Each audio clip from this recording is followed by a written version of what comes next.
Корозивен капитал. Што е тоа? Го има ли во Македонија? Како да го препознаеме и пошто се разликува од вистинските странски инвестиции? Зошто Европската Унија почна сериозно да се штити од овој вид на капитал?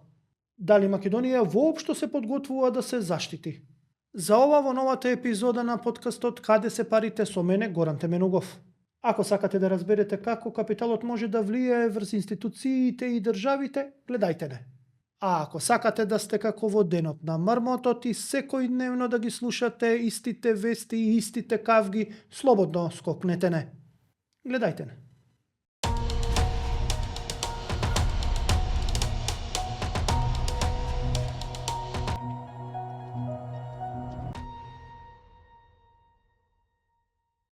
Да, како што најавив, тема ќе биде така наречениот корозивен капитал. И знаеме, ние сме едно поделено општество, каде што се одиме на прва, ги читаме насловите, а не читаме содржината, односно што содржат вестите или информациите, не ги обработуваме како што треба.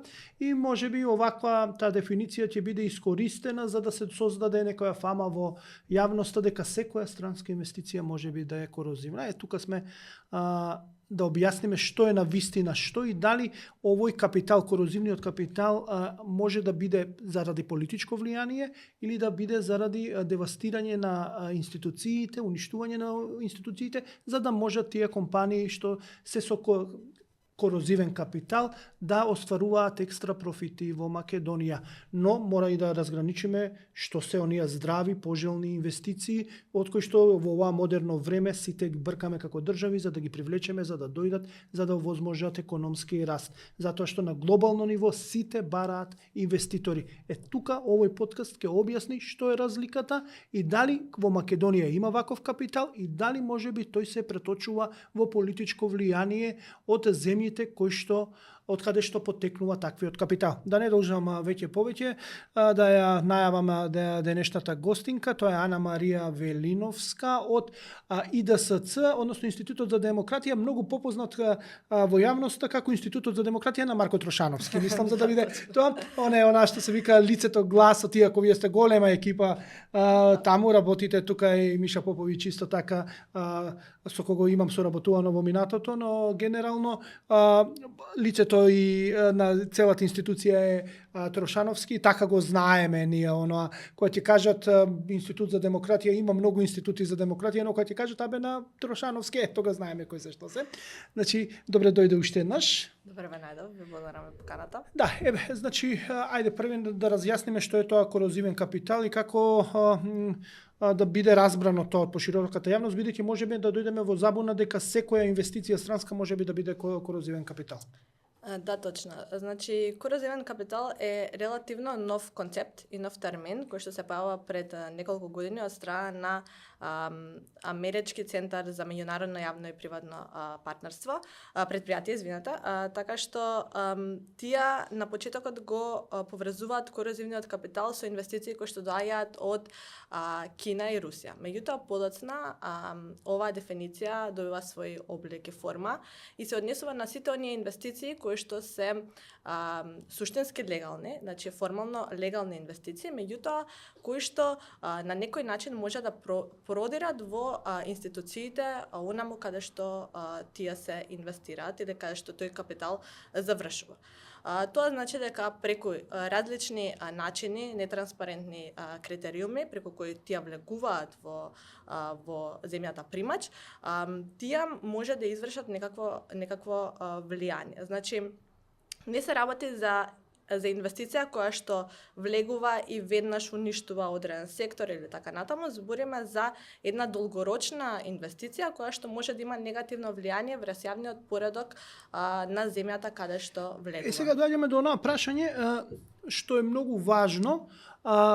Дали можеме да правиме разлика помеѓу капитал, корозивен капитал, кој што влијае само на институциите, значи ги корумпира на некој начин, ги заобиколува позитивните правни норми, ја нарушува пазарната логика, само со цел за да оствари поголем профит. Тоа е едноставно да извлече што поголема материјална добивка од земјата каде што инвестира. И втора разлика, односно дека имаме можеби корозивен капитал кој што влегува во одредена држава за да се остварат политички влијанија. односно преку инвестирање во одредени сектори да може земјата од кај што поттекнува тој корозивен капитал да влијае на политичките одлуки, односно да ја стави во некоја политичка зависност земјата која што го прима тој капитал.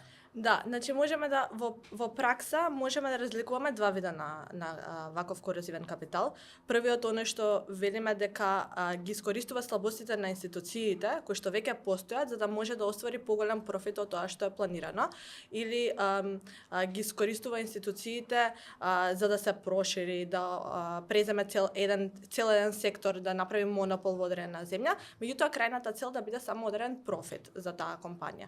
И другиот вид на корозивен капитал е оној кој што крајна цел му е да има некако политичко влијание врз институциите и врз самиот јавен ред и поредок на таа земја. Меѓутоа линијата помеѓу овие два вида на капитал е доста тенка. Релативно еден капитал кој што влегол само за да оствари профит, многу често поради фактот што овие договори, овој капитал се однесува на инвестиции кои што се големи, долгогодишни, креираат монопол и така натаму. Значи станува збор за автопати кои што се по концесија од 20-30 години или преземање на цел енергетски сектор кај што исто така се влегува со децении на тој пазар. Често се користи профитот за да може да се влијае врз домашните политички елити или да се влијае врз политичкиот поредок на таа земја. Така што може да тенка линијата, не можеме јасно да разграничиме кога е ова е само профитен корозивен капитал, ова е само геополитички. Сега доаѓаме до тоа како да разликуваме една корозивен капитал од оној здрав капитал што секое општество, секоја држава сака да го привлече за да се развива таа држава, бидејќи гледаме како што реков имаме ќе употребам српски избор, јагма за странски капитал. Тоа е општа борба на светско ниво, значи не е само во Македонија, а посебно земји кои што се мали и отворени со економии како што е Македонија, тоа е насушна потреба за да можеме да имаме раст и за да можеме да функционираме. Како да разликуваме што е корозивен опасен капитал што може да ги разори, корумпира институциите или да влијае врз политички одлуки, визави она што се вика здрав капитал кој што е дојден само да работи и да направи профит, како и претходи корозивниот капитал, но да направи профит во согласно веројатно со законите. На почетокот за корозивен капитал, на почетокот на формирање на овој концепт се сметаше само потеклото, од каде доаѓа капиталот. Меѓутоа сега, дали например само од Русија, само од Кина и така натаму. Меѓутоа сега не можеме само да гледаме на земјата на потекло, туку мора да гледаме и на начините и механизмите кои што се користат при влегување на тој капитал во одредена земја. Пример, дали се директни преговори за затворени врати, дали договорите се јавни и транспарентни, дали имаме посебни закони кои што се применуваат за да влезе овој инвеститор во таа земја. Значи, сите механизми, сите правила кои што не би рекла дека се применуваат, меѓутоа сите правила кои што се суспендираат во таа земја за да може тој инвеститор да влезе во одредената земја, дестинација која што му е како сега интересно вака кога ќе збориме, многу ме потсетува на еден свеж пример, не е толку многу свеж, неколку години помина од тоа. Тоа е договорот за Бехтел и Енка. Да. И тоа малце ми предизвикува се големо недоразбирање кај мене и треба да го разјасниме затоа што по сите овие нетранспарентен договор, директни преговори беше специјален закон со продолжување на работна недела, суспендира, мислам, 5-6 закона која се носеше, специјален закон во собрание, а е поминат во институциите, не е тоа дека не е поминато во институциите, избегнување тендери, политички притисоци немаше генерално, но зошто би бил корозивен од аспект бидејќи Соединетите американски држави се стратешки партнер на Македонија, сите влади ја го гледаат Вашингтон како партнер. Дали овој договор е корозивен и од кој аспект, бидејќи САД, Соединетите американски држави немаат навистина потреба да внесуваат корозивен капитал кога имаат толку добра соработка со секоја македонска влада. Да, токму така.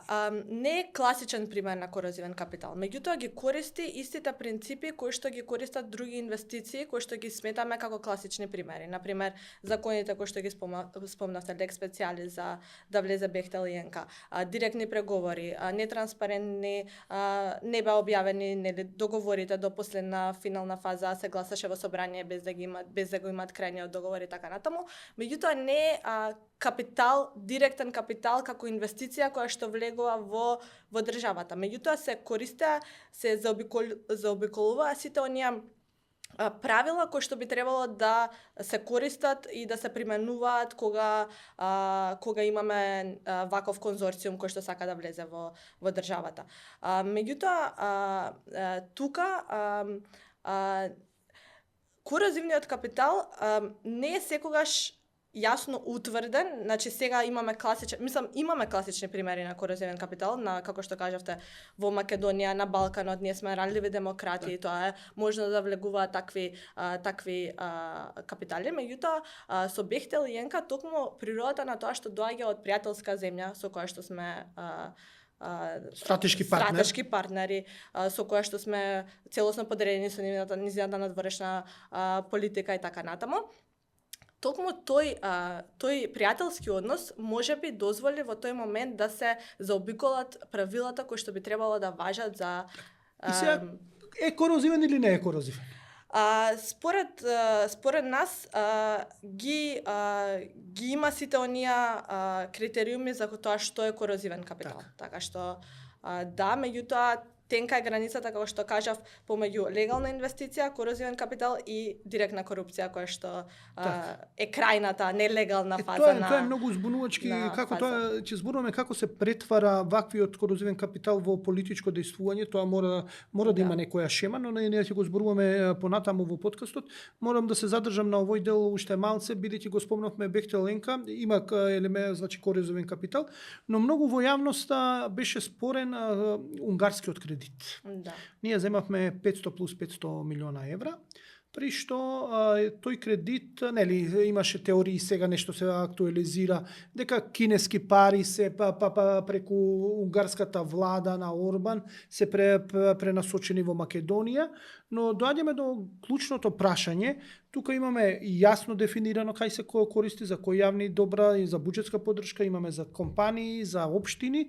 Јасно имаме договор легален и односи со облигациони односи со држава, кој што е членка на Европската Унија, кој што можеби навистина повлекла пари од некоја линија кинеска или не е битно од каде, но ние нашиот однос е комерцијален, облигаторен со Унгарија, кој што подложи на сите јавни и транспарентно е тоа, се знаат условите, кога се враќа, како се враќа, не се разликува многу од другите договори што ги имаме од тој тип. Дали ова може да го сметаме како корозивно или едноставно тоа е договор влада-влада?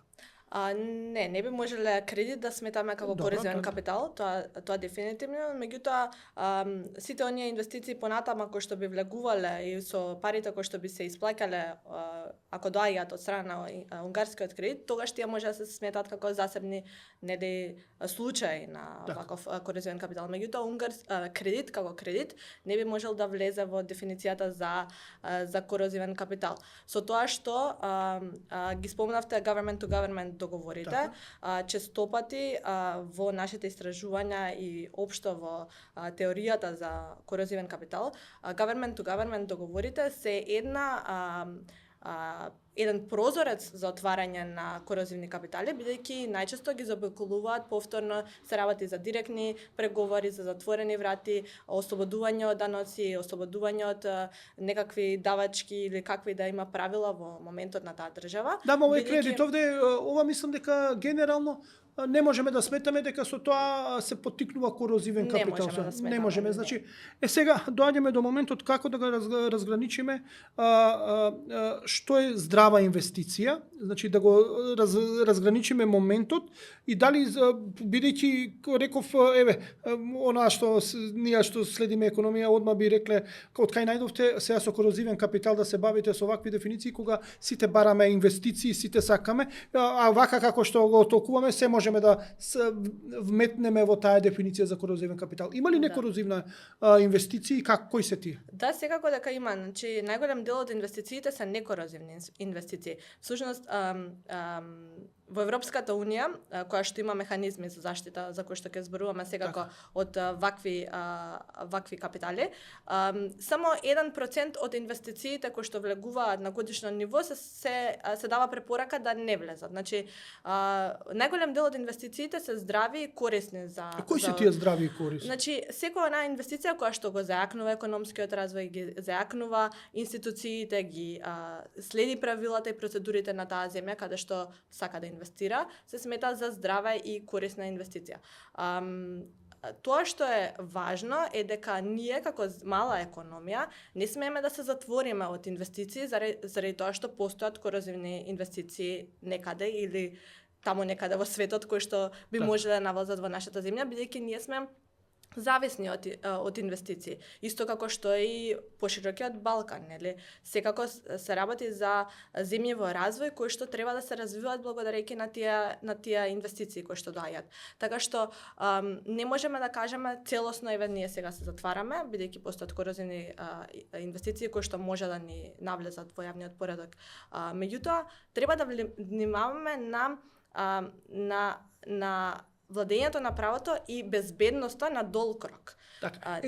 Морам овде да те прекинам, бидејќи многу често владите, не само во Македонија, зборам и во Европа, и во Соединетите Американски држави, и Канада, и Велика Британија, која не е веќе членка на Европската унија, кога привлекуваат инвестиции, големи играчи даваат отстапки. Даваат, например, даночни олеснувања, даваат земјиште, даваат некој ресурс на располагање, но тоа не се смета во тие земји корозивно. Значи, владите се поставуваат кон големи инвеститори или државите, еве во Соединетите Американски држави, секоја федерална држава може да даде со посебни олеснувања за одредена фирма за да дојде и ги привлекуваат. Еве сега гледаме дека Тексас во моментов привлекува IT секторот, го привлекува затоа што Калифорнија, што беше 7-ма светска економија според бруто домашен производ, ако е независна држава, е прескапа за водење бизнис. Другите ги привлекуваат и даваат поволности, но не се смета тоа за корозивно. Кој момент е тоа не можам да го разберам, здравата инвестиција, а гледаме се даваат и привилегии. Да, тоа што јас го размислувам е тоа дека секоја земја треба да си одлучи што е за неа суштински важно и стратешки важно на долг рок.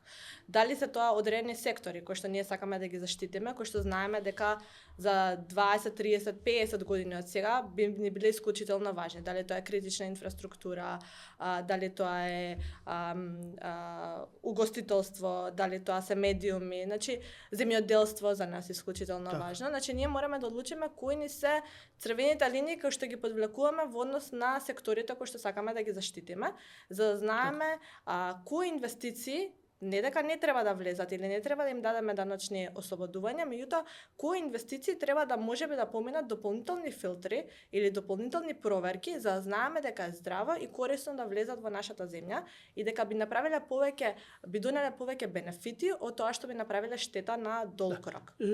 Каква е состојбата во Македонија, но и во Балканото, во втората третина од подкастот. Тука се доаѓаме до моментот кога ќе треба да ја правиме првата пауза, но пред тоа да го направиме, да искоментираме уште една најавена, например, инвестиција, ќе го оставиме еколошкиот момент, например, за рудникот на Антимон, што треба во Крива Паланка да се прави. Гледаме дека владата преговара, сака да го донесе инвеститорот, веројатно му нуди одредени поволности, се нуди како држава, како добро место за да се инвестира сето тоа. Значи го тргаме на страна моментот на еколошкиот момент. Еве, дали можеме уште сега да окарактеризираме дека станува збор за потенцијален корозивен капитал или се тоа што се прави е во ред и кога би станал корозивен капитал ваквата инвестиција, например, со рудникот во Крива Паланка, што е жешка тема во јавност. Да, жешка тема во јавноста, рудникот за Антимон, би рекла дека сега не можеме да кажеме со сигурност дека тоа е корозивен капитал. Тоа треба да биде оставено на институциите сами да си проценат според веќе постоечките критериуми што постојат, дали инвеститорот кој што влегува би направил некаква штета на долг рок, би имал некакво политичко влијание или би остварил некоја огромна економски профит на сметка на еколошки катастрофи во тој регион и така натаму. Така што сега не би можеле ние со сигурност да кажеме да овој инвеститор кој што влегува е корозивен капитал и треба да се забрани. Меѓутоа треба да се направи соодветна анализа, бидејќи рударството е доста специфичен сектор. Значи не можеме целосно да го тргнеме еколошкиот дел на страна, бидејќи е тесно поврзано со екологијата и не е лесно може да се продаде нарацијата за влегување на инвеститор во рударство, за изградба на рудници во земја, како што може да се продаде нарацијата или наративот за автопати или за некои други за луѓето од екзистенцијална природа на национално ниво. Рудникот би бил од екзистенцијална природа за луѓето што живеат таму. Дали позитивна страна би имало поголеми вработувања или од негативна страна би имало еколошко влијание врз Така, ќе зборуваме малце за потеклото на капиталот. Рековте дека настана целата дефиниција заради Кина и заради Русија. Значи зборуваме од западниот сфера дали може да биде корозивно, но тоа ќе го направиме после првата пауза, па продолжуваме со разговорот. Останете со нас, време е за пријателите на подкастот.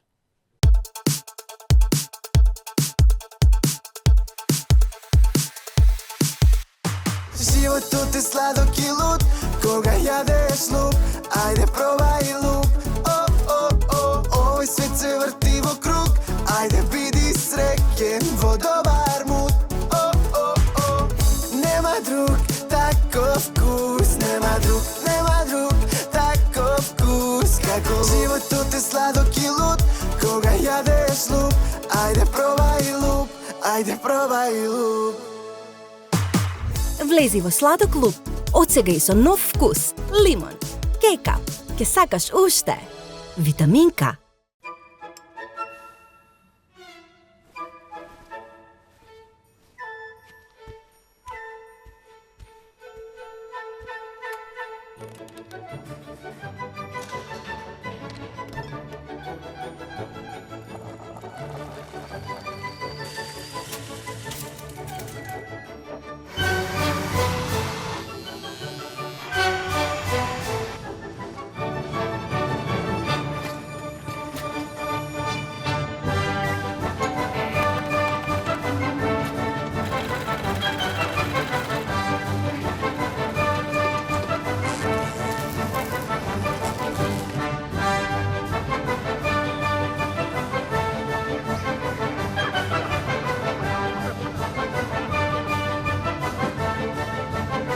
Енергија што го исполнува животот и ја осветлува иднината. Евана. Енергија, живот, иднина. Нека крцка од среќа. Ново! Хепи чоколадо со Смартис. Пробај го денеска.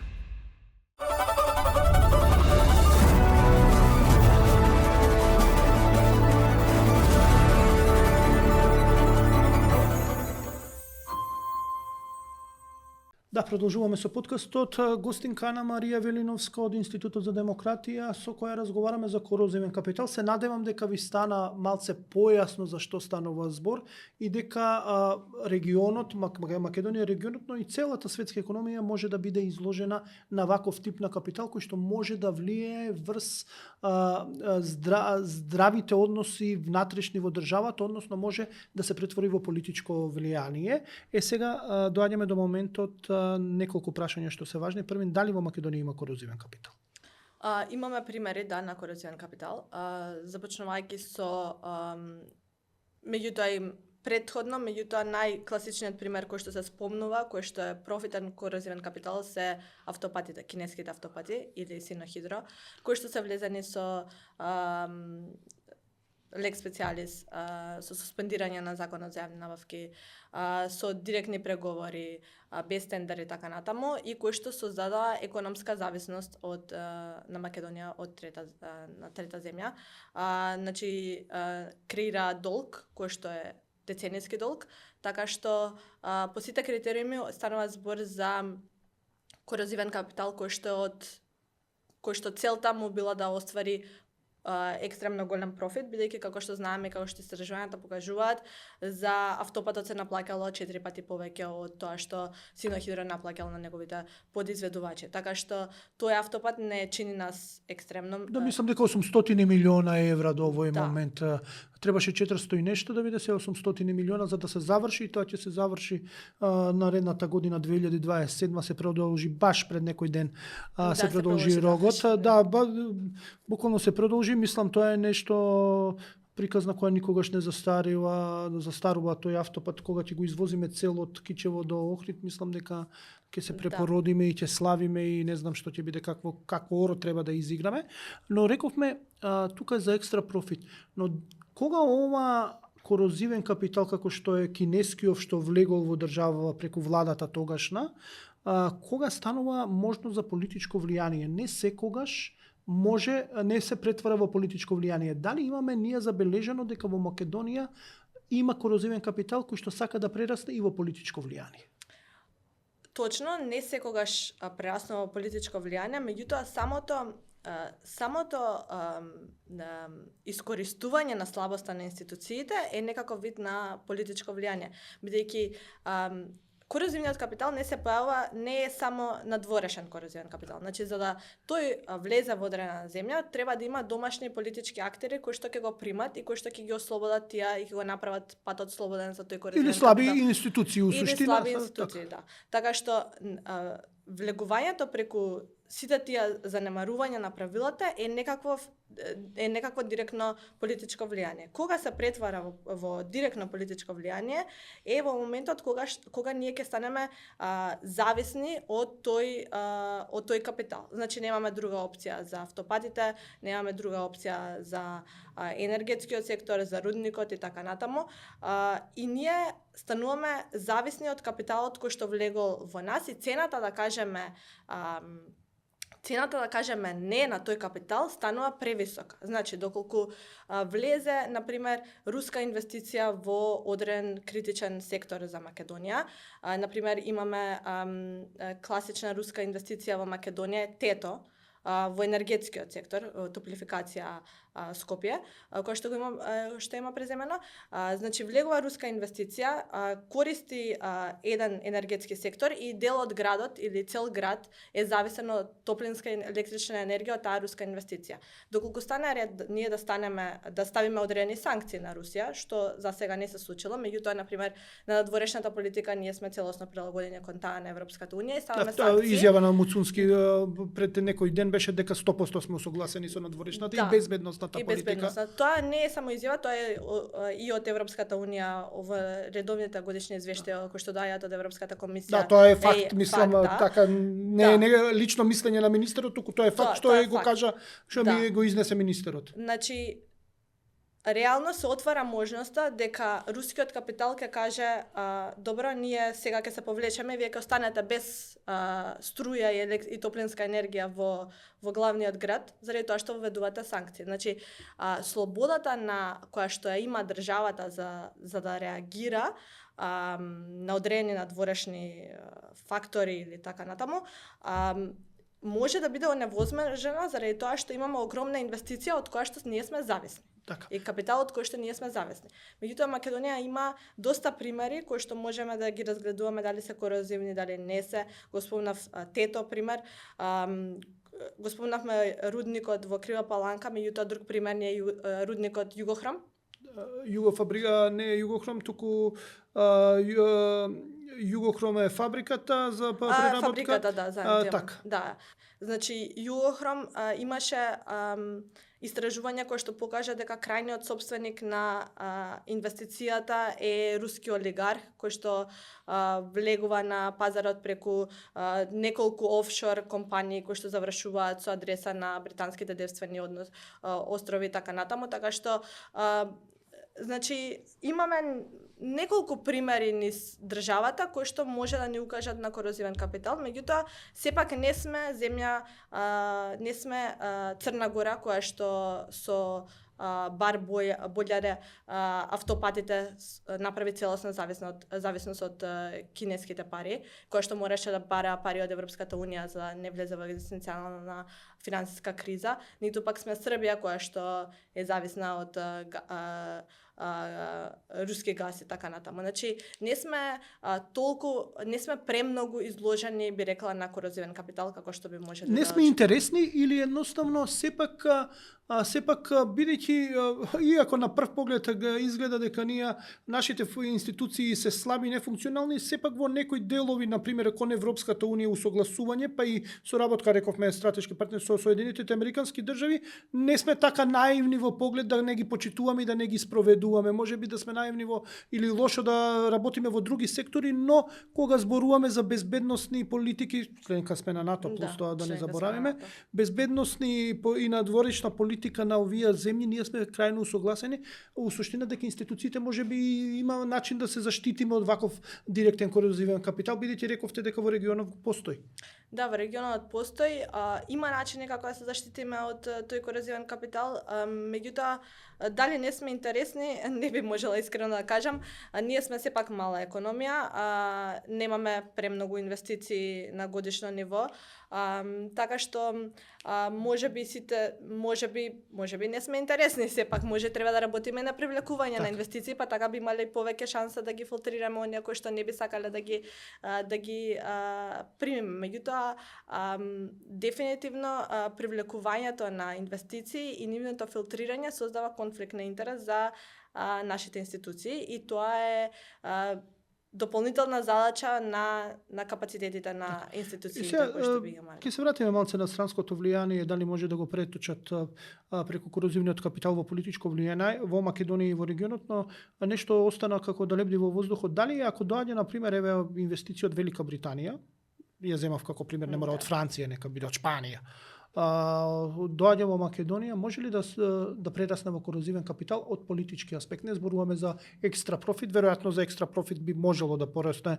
сето тоа, но збориме за политичко влијание или ако доаѓа од, ајде да кажем условно кажано, наши партнери, пријатели со кои што со некои имаме поблиски врски, со некого подалечни, но генерално доаѓаат од пријателски земји или од земји кои што имаме усогласени некои погледи на свет преку Европската унија и усогласеноста со нејзе, дали потеклото ги трга на страна дека не се корозивен капитал од поглед на политичко влијание? Не, апсолутно не ги трга на страна дека не се корозивен капитал. Имаме примери во сама Европа каде што се одбиваат инвестиции кои што доаѓаат од друга земја членка на Европската унија. Пример, Шпанија има блокирана унгарска фирма за производство на возови, Талго Шпанија, требало да биде преземена од унгарската Ганцмавак Европа за производство на возови во Шпанија. Шпанските институции ја блокираат унгарската фирма и таа не може да влезе. Значи, станува збор за земја членка на Европската унија која што и забранува на друга земја членка да влезе во Европската унија.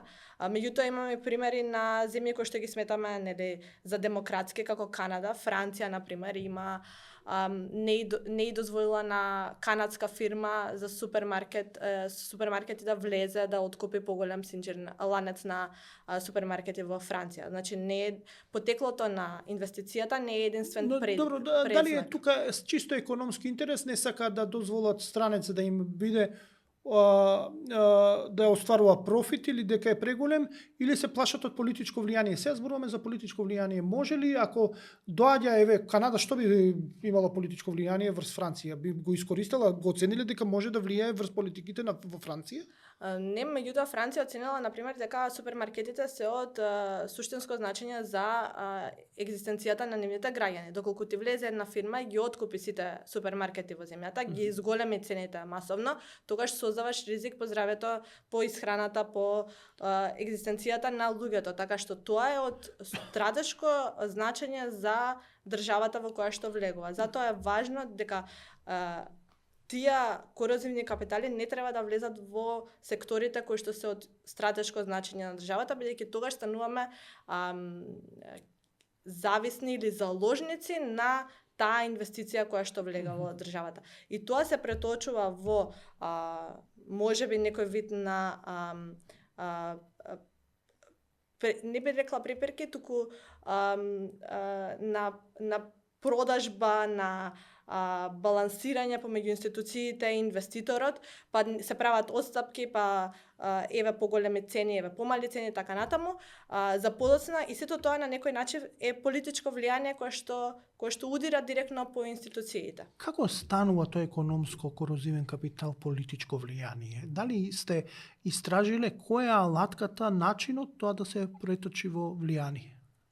Па јас би рекла дека повеќе фактори може да направат едно економско влијание се претвори во политичко. Прво, кога се создава монопол, значи кога имате монополско однесување на одредена фирма, значи влегува и запоследува цел еден сектор, тогаш дефинитивно има ризик од политичко влијание. Кога се работи за договори кои што се долги со децени, значи имаме и креираат долг кој што е децениски, 30, 40, 50 години, кога вие сте едноставно зависни од тоа да исплаќате, да го исплаќате тој инвеститор со години. Кога се менуваат, најчесто тоа е секогаш, меѓутоа кога се менуваат сите правила на игра за тој инвеститор да влезе и се составаат преседани за тој еден инвеститор, кој што подоцна ќе дојде друг инвеститор и ќе каже еве јас сакам за мене да се смени законот или да се суспендира законот. Исто како што имало суспендирање на закони за Синохидро, подоцна имаме повторно за Бехтеленка. Значи се прави преседан со еден инвеститор и потоа секој нареден. Вака кога зборуваш, знаеш, добивам впечаток дека ние сме плодно тло за корозивен капитал кој што може лесно да се преточи во политичка. Да, најчесто поради ранливоста на институциите, бидејќи многу ли сме ранливи како институција? Според мене да, институциите ни се доста ранливи, не само на нас, на целиот Западен Балкан би рекла. Не би го оставила целиот Балкан тука, меѓутоа посебно на земјите кои што аспирираат да станат членки на Европската унија, кои што се уште ги зајакнуваат своите институции и кои што се подложни на корупција, кои што се подложни на слаби капацитети и така натаму. Значи тоа ни ствара плодна почва за некој да може да дојде и да ги искористи во немала рака за влезе. Дали гледате дека ние ги зајакнуваме институциите да бидат отворни на корозивен капитал или уште не сме свесни во јавноста дека тоа може да функционира позадински, дека сериозно може да прераснат овој корозивен капитал во политичко влијание, односно во влијание на врзносење на политички одлуки во иднина. Ги зајакнуваме институциите или малце како да не сме ни свесни дека треба да ги зајакнеме од овој аспект? Јас мислам дека ги зајакнуваме, се работи во последно време на закон за скрининг на странски директни инвестиции, токму од оваа причина, за да се филтрираат инвестициите кои што сметаме дека се корозивни, кои што институциите во еден момент ќе сметаат дека се корозивни. Така што сметам дека се зајакнува свеста, меѓутоа добро е што се зборува за ова, бидејќи, како што кажавте на почетокот, веднаш чим се каже корозивен капитал, одма сметаме дека сите странски инвестиции не се здрави и не треба да дојдат во Македонија, меѓутоа со добри филтри и со добри механизми тоа може да се избегне. И ние можеме да станеме уште по-атрактивна земја доколку имаме соодветни правила и критериуми за влез на инвеститори во оваа земја, бидејќи некоја здрава инвестиција кога ќе си рече, кога ќе види дека имаме одредени критериуми кои што ги се почитуваат од страна на инвеститорите, се работи за добар инвеститор кој што може да го зајакне економскиот развој, ќе си може да се каже дека баш токму заради тие причини е добро да инвестира во оваа земја, бидејќи има правила и процедури кои што се почитуваат и механизми кои што ќе го заштитат тој инвеститор од други сиви зони кои што ги сметаме.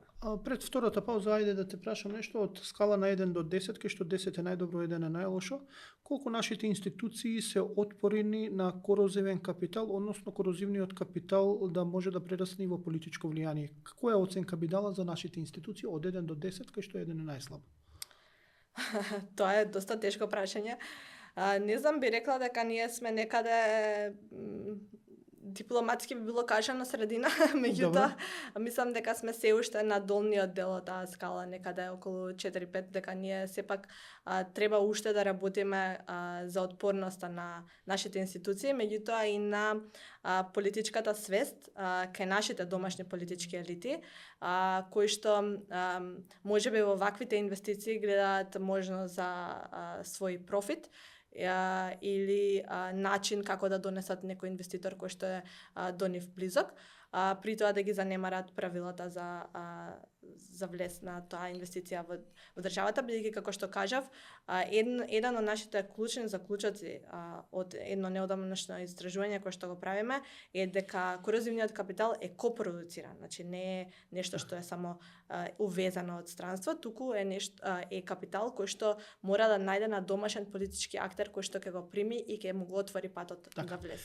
Ќе зборуваме за правилата како да се заштитиме од корозивниот капитал. Европската унија ги има. Ќе мора да ги објасниме добро, затоа што веднаш на ваква досегашното излагање, знам во јавноста, бидејќи ние не сме способни да нијансираме проблеми, туку ги гледаме црно и бело, веројатно веднаш ќе скокнат сите, секоја инвестиција да ја напаѓаат и сето тоа, ќе мора да го објасниме и да им порача на сите што не следат дека не е црно-бело, туку има палета од бои во целата приказна и дека треба здраворазумски да се разгледуваат проблемите и секоја инвестиција, па да се доноси заклучок, а не да се оди што се вика на прва за да се нападне само нешто. Така што ќе зборуваме за правилата на Европската унија, но и за драфта законот што го подготвува Македонија во третата третина. Останете со нас, а сега е време за пријателите на подкастот.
Енергија што го исполнува животот и ја осветлува иднината.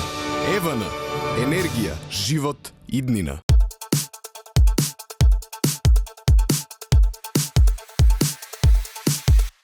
Животот е сладок и луд, кога јадеш луп, ајде пробај луп.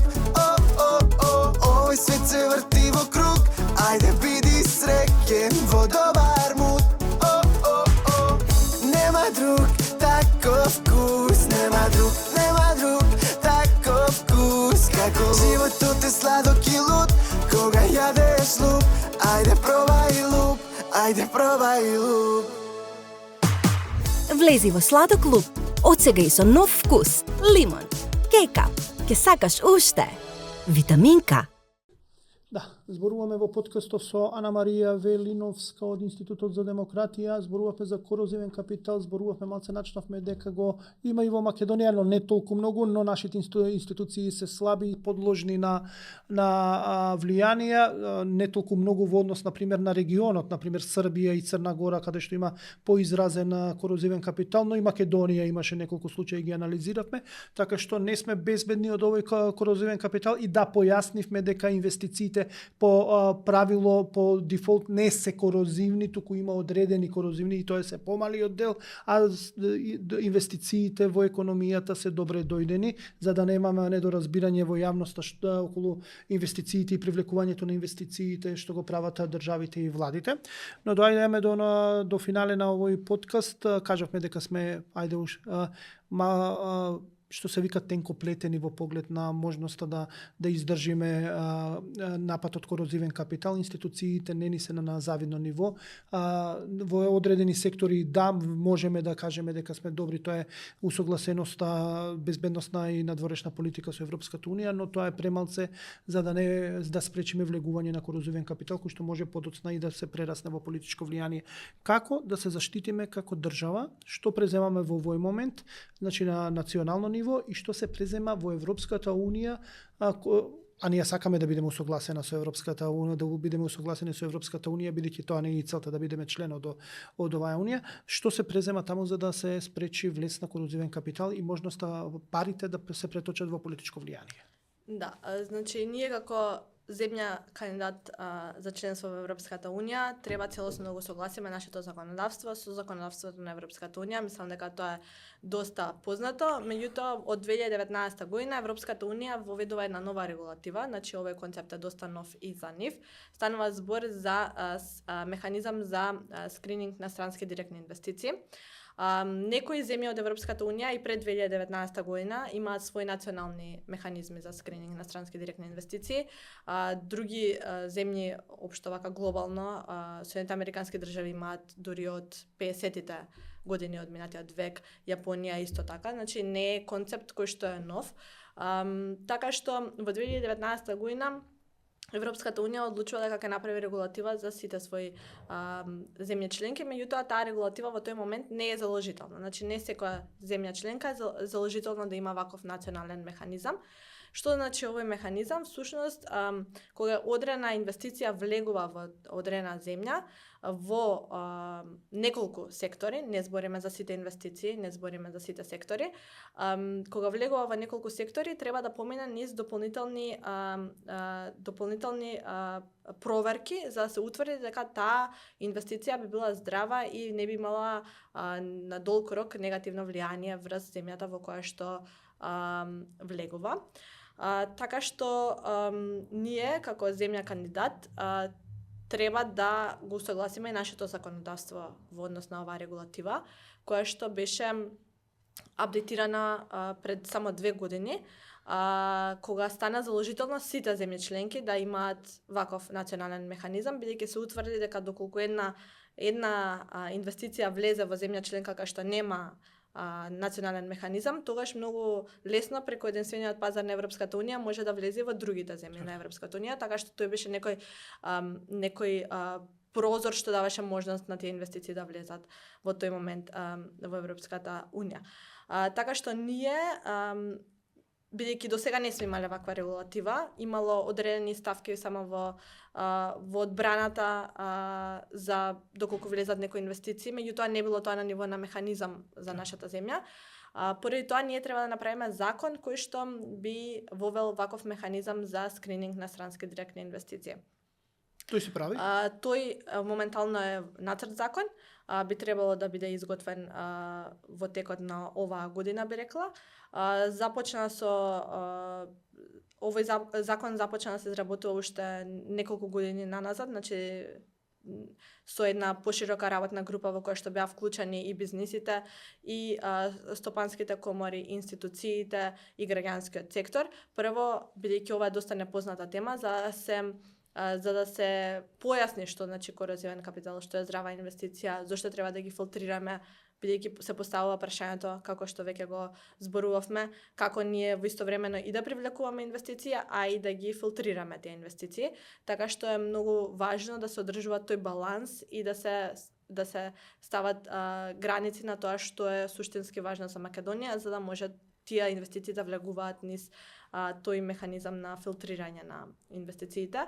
Тоа што е важно да се спомене е дека на ниво на сега кај нас се уште не постои овој закон, така што не би можела да зборувам за него, меѓутоа тоа би било уште еден начин да покажеме дека земјата има здрави инвестиции кои што може да одлучат и да ги почитуваат правилата за инвеститори кои што сакаат да влезат во неа. Меѓутоа, тоа што може да се види од искуството на европските земји, бидејќи за изработка на овој закон ги консултиравме секако експертите и луѓето кои што институциите кои што работеле во други европски земји слични на нас, како имаме Чешка, Естонија, Романија, Словенија. Тоа што може да се заклучи е дека нема многу инвестиции кои што влегуваат и поминуваат низ овие механизми, бидејќи опсегот на механизмот би требало да биде доста прецизен и доста мал. Не треба ние да им правиме скрининг на сите инвестиции кои што влегуваат. Изградбата на автопати не е еднаква со отварање на фабрика за чевле, би рекла. Значи, не секоја инвестиција има исти импакт врз државата и не секоја инвестиција ќе има исто влијание во иднина на долг рок.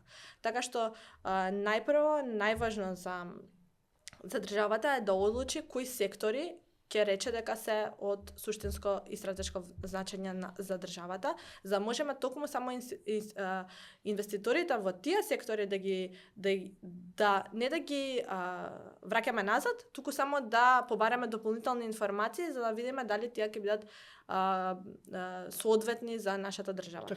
Само уште едно нешто, само 1% од инвестициите во Европската Унија само за 1% е дадено негативно мислење за дека не треба да влезат во Европската Унија. На крајот, сепак, одлуката не може да биде на тоа тело кој да е што ќе ја прави, туку сепак ќе станува збор за политичка одлука и така е во скоро сите европски земји. Одлуката е од политичко значење. Дали се надзира во Македонија кои сектори би биле заштитени, односно би се биле под скрининг за влез во Македонија, бидејќи рековме не може сите инвестиции, не сите сектори, но дали се надзира или се знае веќе јасно кои сектори би биле? Се надзира, би биле јасни кога ќе го видиме законот на јавно достапен, меѓутоа се што она од критична инфраструктура, потоа медиуми, dual use, одбрана, тоа се некои критични сектори кои што би требало да бидат во кои инвестициите би требало да бидат филтрирани или барем да им се даде на тие инвеститори некакви дополнителни критериуми или дополнителни проверки кои што би требало да ги поминат. Зборуваме за медиумите, интересно, зашто медиумите би биле секаде се критична инфраструктура? Да, скоро секаде, заради тоа што доколку влезе една фирма и ги откупи трите најзначајни телевизиски куќи во државата, многу лесно може да влие врз мислењето на целата популација и да сервира медиумска содржина која што би го формирала јавното мислење и тоа е повторно од значење за државата, така што треба да се размислува подалеку од она безбедност која што ја знаеме на одбранбена безбедност милитари, туку да мислиме пошироко на граѓанската безбедност, економската безбедност и така натаму. Спомна, би требало ли земјоделството да влезе во овој сектор, кај што ние немаме големи инвестиции во земјоделството, за жал, значи ние домашни се инвестициите, немаме големи, збориме во примарното земјоделство, сега она што е за производство. Така што не сме се соочиле со некаков предизвик во тоа, но во иднина ако сакаме да привлечеме, би требало ли да бидат посебно во програмот за скрининг или да се остави ако имаат интерес да дојдат? Па искрено според мене би требало да влезе од причина што доколку одредена фирма влезе, одреден инвеститор влезе во земјоделство, може да најде огромен инвеститор, да кажеме, може да најде начин да ги иземе сите други македонски земјоделски компании од пазарот, бидејќи може целосно да го преземе тој сектор, а земјоделството знаеме дека е од суштинско значење за македонската економија, така што мораме да си го заштитиме секторот реално кој што носи пари. Спомна дека на крајот сепак политичка одлука ќе биде но дали некоја инвестиција ќе влезе или нема да влезе, без разлика на скринингот што ќе го помине, но кои институции треба да бидат вклучени во проверката на ризичниот капитал, односно оноа што се сомневаме дека може да биде корозивен. Кои институции треба тоа да го направат? Има неколку примери, може да се земат пракси од различни земји. Многу често станува збор за Министерството за надворешни работи, ке нас и сега надворешна економија. Тука, доколку случајот е така ке нас, тогаш може да се случи конфликт на интерес во самото министерство, бидејќи тоа е министерството што треба да привлекува инвестиции. И инвеститорот би бил малце збунет кога министерството би го поканило да влезе во земјата и современо би било тоа што би го филтрирало тој инвеститор, така што за тоа може би требало да има некое тело кое што би било во кое што би имало членови од различни министерства за филтрирање на овие инвестиции. Секако дека тука е важно Министерство за надворешни работи, канцеларијата на премиерот, секако е важна Министерството за економија, за финанси, централен регистар, каде што секако треба да се регистрираат Народна банка и банките се доста важен елемент во сето ова. Банките веќе имаат одредени проверки кои што ги прават кога одреден инвеститор влегува и отвара сметка, тие мора да направат потекло на имот, потекло на пари и така натаму, така што и нивните механизми може да бидат корисни за институциите, бидејќи тие можат да видат многу пред институциите од каде доаѓаат парите. Меѓутоа, треба да биде склоп на различни институции. За жал, не сум сигурна колку тоа е возможно. Мислам дека сепак со капацитетите со кои што располагаме, сепак мислам дека ќе биде едно тело во рамки на едно министерство, кое што во чии раце ќе биде овој механизам. Меѓутоа, секако ние би требало за ова да бараме и поддршка и помош од Европската унија, бидејќи е регулатива која што доаѓа од Европската унија. Има и механизам за соработка меѓу земјите членки на Европската унија. За жал, ние не можеме да пристапиме до тој, поради тоа што не сме се уште земја членка. Тој механизам располага со огромни датабази, каде што една земја членка може да побара информации за одреден инвеститор без да прави дополнително филтрирање од друга земја членка, доколку они имаат веќе направено некакво истражување за тој инвеститор. И за жал ние не можеме да пристапиме до тие датабази се уште, меѓутоа ние ќе треба сами да си го правиме истражувањето. А зошто не ние бидејќи не сме членка на Европската унија? Да, и се работи за информации кои што се доверливи и кои што нема да ги дадат на земја која што се уште не е. Значи не можеме некој шорткат да направиме за да стигнеме до тие информации, ќе мора да станеме членка на Европската унија. Ќе мора да станеме, да. За жал ни со она што е gradual integration не можеме да станеме да добиеме информации се уште од. Така рече дека најверојатно ќе биде едно тело. Колку реално, ајде сега за крај на подкастов, реално колку имаме ние капацитет да се справиме, да препознаеме, да спречиме корозивен капитал, односно да изфилтрираме, значи да направиме скрининг на компании за да знаеме дека може да предизвика екстра да со нивното влегување да се корозивни како за институциите, така и за политички носење на политички одлуки во корист на некоја држава. Рековме дека станавме зависни со кредити кон во мал дел, но зависни кон Кина. Сега за сега не гледаме дека тоа се операционализира преку политички влијанија, но тоа секогаш постои можност да се искористи. Колку ние имаме капацитет ова сето тоа да го направиме?